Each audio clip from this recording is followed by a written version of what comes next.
Saudara-saudara, hari ini saya ingin ajak kita untuk merenungkan satu topik yang kadang-kadang kita mengatakan ada banyak kontroversi dalam hidup ini. Ada banyak hal yang berlawanan dalam hidup ini. Di satu sisi berkata begini, kok satu sisi terjadinya begini. Nah, ternyata dalam Tuhan itu, Tuhan juga seringkali bekerja dengan cara-cara yang kontroversi, saudara. Tapi apakah Tuhan itu tidak konsisten? Apakah Tuhan itu orang yang pelin-pelan? Enggak juga. Tapi kita mau belajar, dalam penolakan sekalipun, sebenarnya kita bisa mengatakan kita orang yang menang. Tema khotbah hari ini adalah menang dalam penolakan. Banyak kita mungkin pernah mengalami penolakan. Waktu masih anak muda barangkali ketika mengungkapkan isi hati ditolak. Bahkan mengatakan, belum ngomong saya udah ditolaknya Pak. Kebangetan begitu ya, belum ngomong udah ditolak. Aku tahu maksudmu, langsung gitu. Aku tahu maksudmu. Udahlah, gak usah kau ucapkan. Coba kan sakit sekali saudara, sakitnya di mana? Tapi penolakan, kita ingin mengajukan permohonan pada mungkin tuh bisnis kita, terjadi penolakan, seorang anak juga ditolak orang tua tolak anak, ada banyak sekali bisa terjadi saudara, penolakan. Tapi penolakan yang saya maksud di sini bukanlah penolakan dalam hal-hal yang sifatnya pribadi-pribadi seperti itu. Tetapi bisa dikatakan dalam karir, dalam bisnis, dalam usaha. Seringkali orang saudara ketika gagal satu kali atau tertolak satu kali, langsung dia tidak berani lagi mencoba. Langsung menjadi orang yang frustrasi, menganggap saya tidak apa-apa. Saya ini bukan siapa-siapa, berarti saya nggak bisa ya.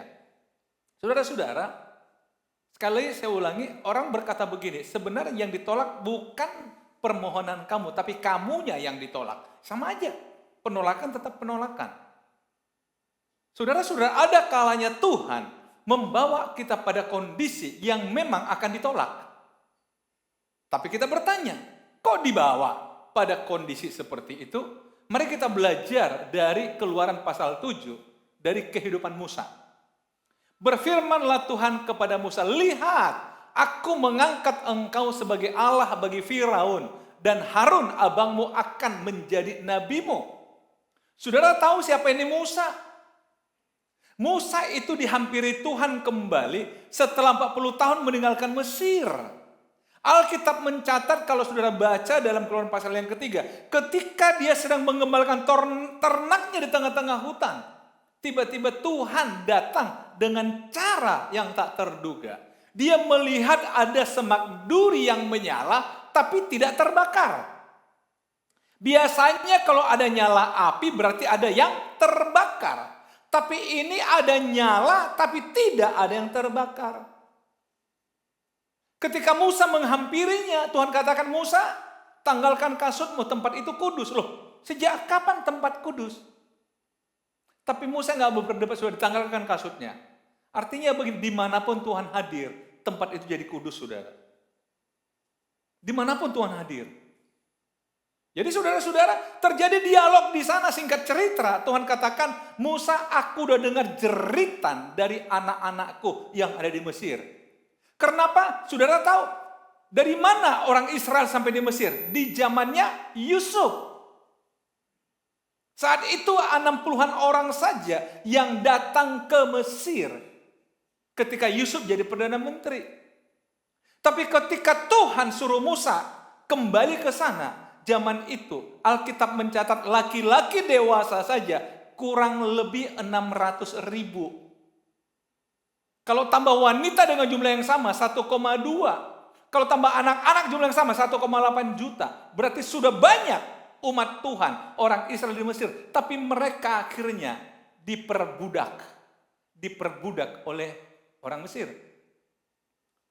Saudara juga tahu, Musa ini punya 3 tahapan hidup yang luar biasa. 40 kali 3. 40 tahun pertama dia dibesarkan dan dididik dalam pengetahuan orang Mesir.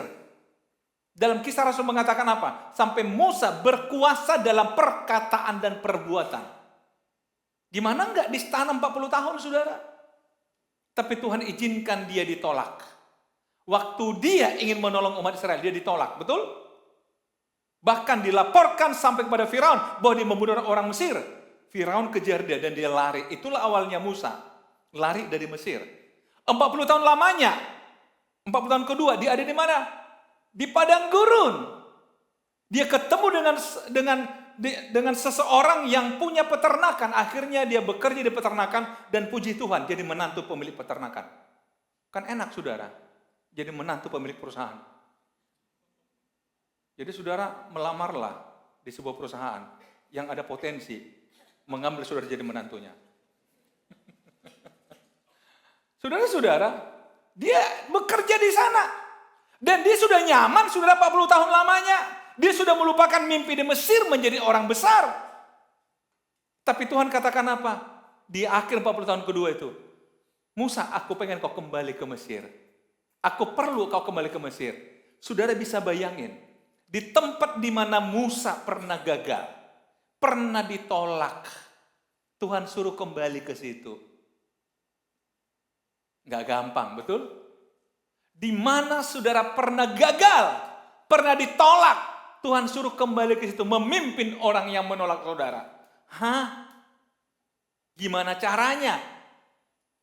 Itulah sebabnya saudara ketika Tuhan menyuruh Musa kembali, terjadi dialog di sana, terjadi argumentasi. Musa katakan, saya ini orang nggak pintar ngomong, saya nggak bisa ini, nggak bisa itu.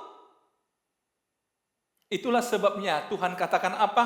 Aku mengangkat engkau sebagai Allah bagi Firaun.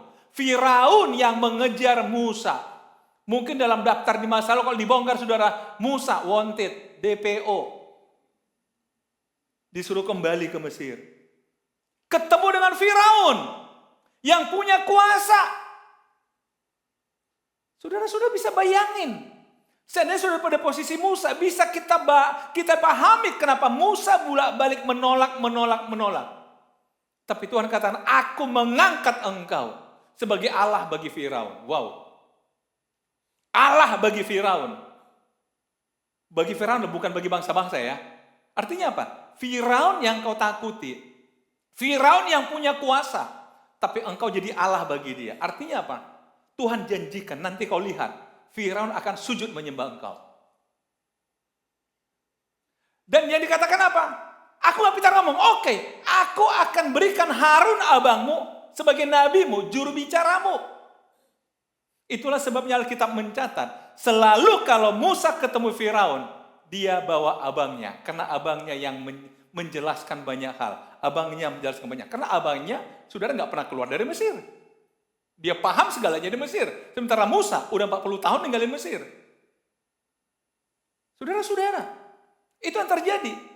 Tapi hal yang perlu kita pahami saudara. Tadi tema kita apa? Menang dalam penolakan. Nah coba lihat.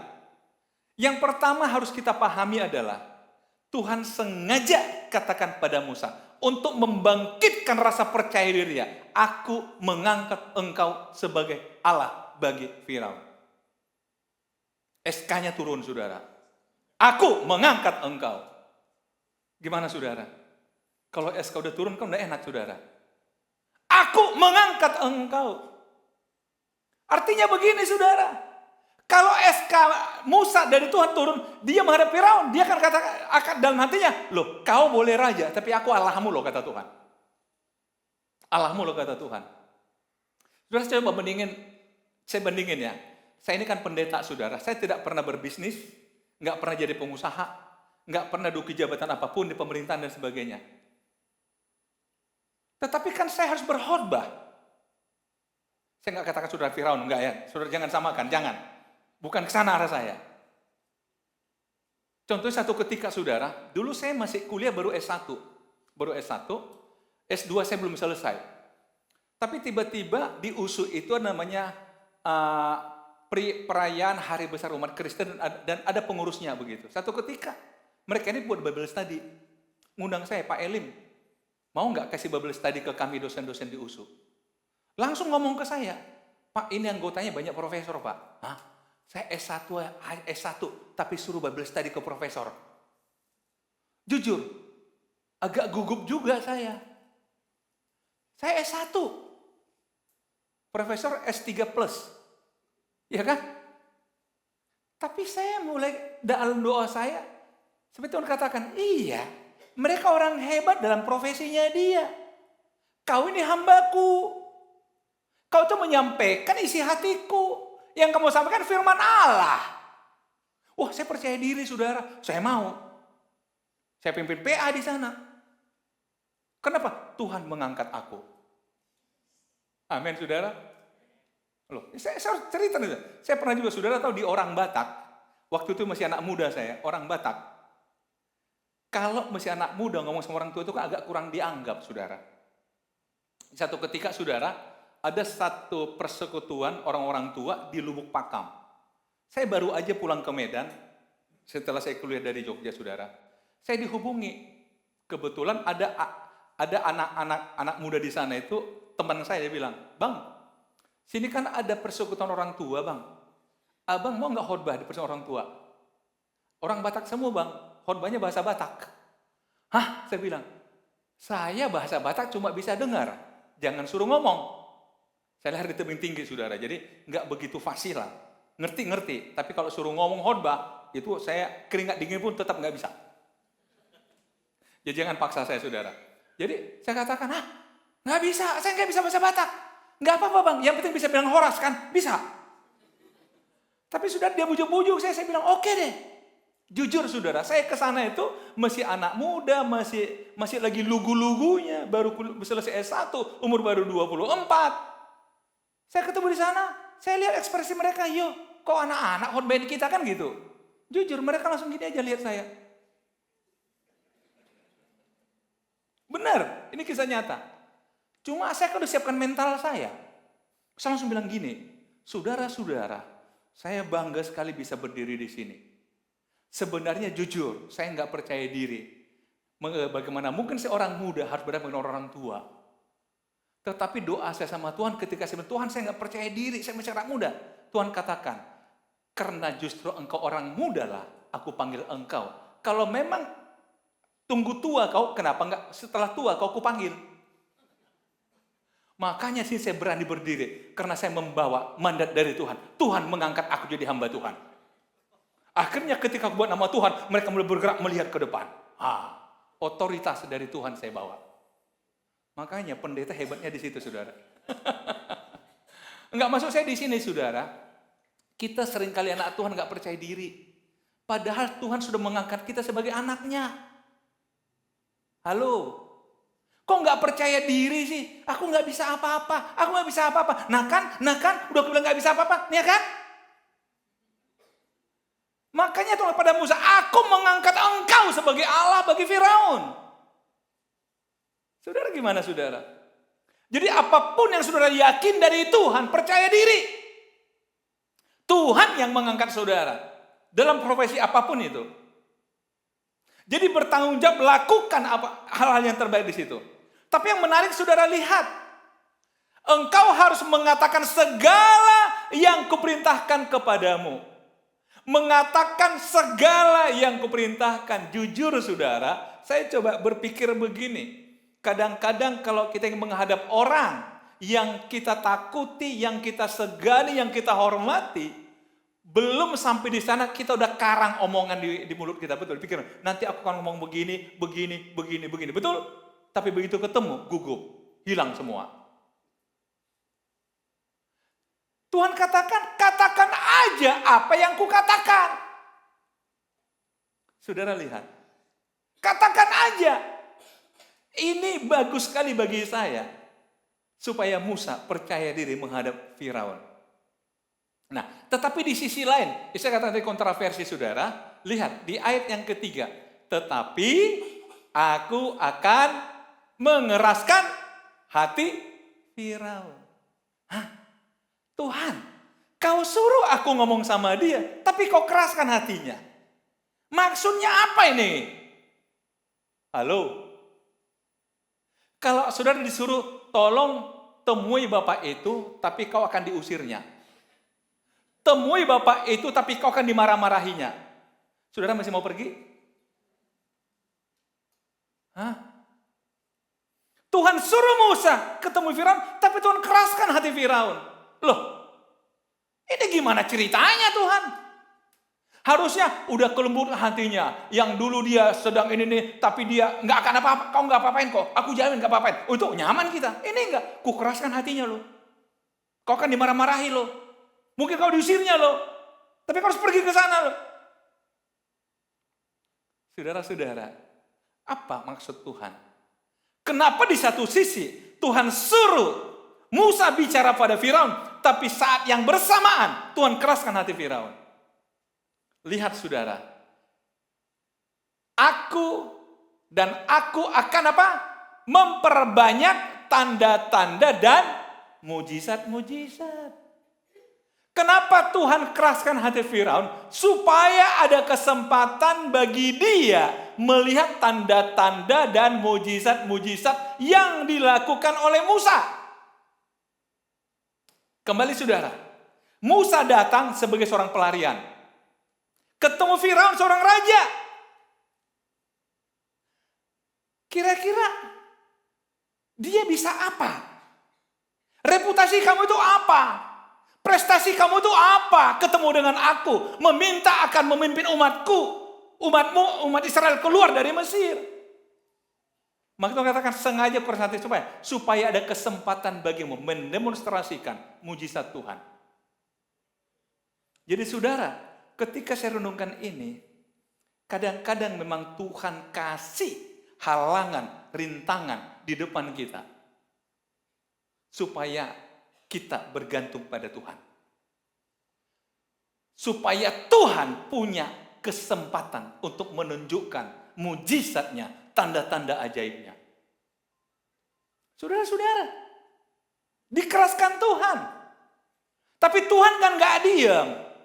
Tuhan buat sesuatu yang besar. Tuhan buat sesuatu yang besar. Saya coba kembali saudara, mari kita coba hidupkan kisah ini dalam pikiran kita saudara. Bayangin, Musa 40 tahun sebelumnya aja ditolak oleh orang Israel. Bahkan dilaporkan pada Firaun ketika dia membunuh seorang Mesir yang menganiaya orang Israel. Betul? Nah sekarang dia disuruh balik. Untuk mengatakan pada umat Israel, ayo kita pergi yuk. Kira-kira mereka mau nggak? Loh ini kan orang kita tolak 40 tahun yang lalu. Aja kita pergi. Hah? Jadi saudara, tanda-tanda ini bukan hanya untuk Firaun. Bukan hanya untuk orang Mesir, tapi juga untuk umat Tuhan yang ada di sana. Bagaimana mungkin mereka percaya kalau mereka tidak melihat Musa melakukan hal-hal yang luar biasa? Jadi saudara, kalau saudara ingin dipakai Tuhan, lakukan yang luar biasa, siaplah ditolak. Siaplah nggak dihormati, siaplah nggak dihargai. Jangan cengeng saudara. Jangan cengeng, jangan patah semangat. Justru ketika ada benturan, saudara katakan, Tuhan, aku ingin Tuhan nyatakan kemuliaan-Mu. Jumat kemarin dalam doa saudara, saya kutip itu satu kisah. Ketika Tuhan masuk ke satu kota, ada 2 orang buta mengikuti Yesus dan berseru dengan suara keras. Yesus, anak Daud, kasihanilah kami. Kasihanilah kami. Dan Yesus merespon. Respon Yesus apa? Langsung to the point. Percayakah kamu aku bisa melakukannya? Saudara lihat. Apakah Yesus gak percaya diri? Bukan. Tapi kenapa pertanyaannya, percayakah kamu aku bisa melakukannya? Artinya Yesus katakan, kalau engkau memanggil aku, kau percaya gak sama aku? Saudara jujur, banyak kita berdoa, tapi nggak percaya dengan doa kita. Betul? Banyak kita sampaikan kepada Tuhan, tapi kita nggak percaya bahwa doa kita dijawab oleh Tuhan. Percaya nggak kau bahwa aku bisa melakukan, kata Yesus? Mereka kata, kami percaya. Dan Yesus balikin pada, kalau begitu, jadilah padamu seperti yang kau percayai. Saudara, kenapa doa kita nggak dijawab Tuhan? Karena kita pun memang nggak percaya. Tuhan katakan, jadi padamu seperti yang kau percayai. Berarti kalau nggak jadi, berarti kita nggak percaya. Itu pola Yesus loh. Jadi begitu pentingnya saudara percaya diri itu di hadapan Tuhan. Makanya di awal tadi, aku mengangkat engkau. Pada orang buta yang dikatakan apa? Percaya nggak kamu? Ya percaya. Ya jadi padamu seperti percayamu. Dibalikin saudara. Jangan berpikir, saya cuma diam-diam aja, Tuhan akan kerja sesuatu. Enggak. Percaya nggak kepadaku, kata Yesus. Saudara-saudara, seandainya Musa nggak percaya kepada Tuhan, nggak akan berani dia ketemu Firaun. Betul? Nggak akan berani, saudara. Wah, bisa konyol saya, bisa dibantai saya, bisa ditahan saya. Tapi karena dia bawa mandat dari Tuhan, dia maju hadapi Firaun. Dan akhirnya Tuhan lakukan mujizat-mujizat, saudara. Ketika terjadi perdebatan, Firaun benar-benar menyepelekan dia. Akhirnya Tuhan katakan pada Musa, suruh Harun lempar tongkat, dan tongkat jadi ular. Firaun katakan, cuma begitu, itu masalah kecil. Buat para ahlinya, buat ular juga dari tongkat. Jadi ular lagi, akhirnya ular sama ular berantem. Tapi Alkitab mencatat, ular dari tongkatnya Harun dan Musa menelan ular buatan para ahli. 1-0. Jadi saudara, ini baru 1-0 ini. Ketika Tuhan keraskan itu Firaun, ada 1-0. Kena kau kan sekarang kan? Berarti reputasi Musa naik dikit. Boleh juga ini anak. Kan gitu kan kira-kira kan? Boleh juga nih orang. Wah, pasti Firaun bilang begitu. Kalau saya Firaun pasti bilang begitu saya. Kalau saya Firaun. Boleh juga nih orang. Dan begitulah selanjutnya. Air jadi darah. Betul? Akhirnya tetap dikeraskan. Sampai Tuhan kasih tulah pertama. Sampai tulah keberapa? 10. Sehingga demonstrasi kuasa Allah terjadi di Mesir. Yang membuat bukannya orang Mesir, tapi orang yang akhirnya percaya kepada Musa. Sehingga ketika Musa pada waktunya bawa mereka keluar, mereka semua yang jumlahnya berapa tadi? 1.800.000 ikut sama Musa. Bukan hal yang mudah, saudara. Jadi kenapa Tuhan keraskan hati Firaun? Untuk meyakinkan orang-orang di masa itu bahwa ada Tuhan yang bersama Musa. Saudara-saudara, jangan pernah takut dengan penolakan, dengan tantangan, dengan rintangan. Justru disitulah, katakan, di tempat ini kemuliaan Allah akan dinyatakan. Satu ketika dalam Yohanes 9, saudara bisa baca di sana, Yesus berjalan dengan murid-murid, kemudian ada orang yang buta lagi. Ketika orang yang muda meminta belas kasihan, saudara, apa komentar murid-murid? Tuhan, ini siapa yang berdosa? Dia atau orang tuanya? Saudara, ada satu kepercayaan tradisi pada masa itu. Jika ada seorang anak lahir tidak normal, itu karena orang tuanya sedang kena kutuk. Sehingga mereka katakan, berarti dosa orang tuanya, akhirnya anaknya begini. Cuma mereka tidak berani mengambil kesimpulan begitu. Mereka katakan dia atau orang tuanya yang berdosa. Apa kata Yesus? Bukan dia dan bukan orang tuanya. Artinya Yesus mengatakan apa? Jangan mengidentifikasi orang karena masalah, dia berarti dia berdosa dan tidak berdosa. Enggak. Tapi apa kata Yesus? Tetapi pekerjaan Allah akan dinyatakan dalam hidup anak ini. Betul, saudara? Akhirnya Yesus sembuhkan orang itu dan kemudian orang itu bisa melihat. Ini cara Tuhan. Artinya apa, saudara? Justru mujizat terjadi ketika kita give up sama Tuhan. Nggak tahu mau buat apa lagi dan percaya penuh kepada Tuhan. Itu sebabnya pada orang buta itu mengatakan apa? Percaya ke Engkau aku bisa melakukannya. Dan kenapa Musa dipakai luar biasa? Karena dia percaya kepada Tuhan yang akan melakukannya. Amin, saudara. Nah, kalau kita lihat di ayat yang kelima, dan orang Mesir itu akan mengetahui bahwa akulah Tuhan. Kalau tadi dikatakan engkau akan menjadi Allah bagi Firaun. Tapi melalui berbagai peristiwa berikutnya, Tuhan katakan orang Mesir akan mengetahui bahwa akulah Tuhan. Jadi Tuhan sedang pakai Musa untuk memperkenalkan Tuhan kepada orang Mesir. Lewat apa? Lewat hal-hal yang besar. Jadi saudara, berapa banyak masalah yang kau lalui seharusnya itu cukup menjadi informasi, kesaksian bagi orang bahwa Tuhan sudah melakukannya melalui hidup saudara.